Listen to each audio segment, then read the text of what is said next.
ان الذین یاکلون اموال الیتامی ظلما انما یاکلون فی بطونہم نارا وسیصلون سعیرا۔ یتیموں کے مال جو ناحق طریقے سے کھا جاتے ہیں وہ اپنے پیٹ میں آگ بھرنے والے ہیں۔ بچے چھوٹے ہیں، ان کے والد نے کوئی پراپرٹی لے کے چھوڑی ہوئی تھی، نام نہیں کروائی، کچھ بھی ہو گیا، بھائیوں کو پتہ ہے، بزنس کا پتہ ہے، سب کچھ پتہ ہے۔ اب ہوتا کیا ہے کہ شروع میں تو بچوں سے پیار محبت کیا جاتا ہے، چھوٹے ہیں نا، ان کو خرچہ ہی چاہیے،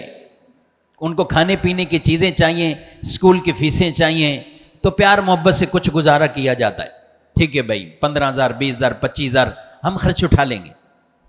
لیکن جیسے یہی بچے بڑے ہوتے ہیں تو ایک وقت آتا ہے،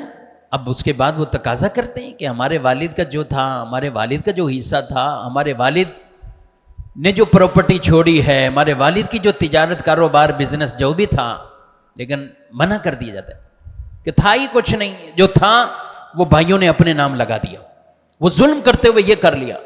تو یتیموں کا مال کھانے کا یہ بھی جو مذمت قرآن نے بیان کی ہے کہ اللہ تعالیٰ نے آپ کے ہاتھ میں رکھا ہے تو اس میں ایمانداری دیانتداری سے کام کرتے ہوئے، یہ امانت ہے، جب وہ اس عمر کو پہنچ جائیں کہ جس میں ان کو سمجھ بوجھ آ جاتی ہے تو اب یہ امانت انہیں لوٹا دیں،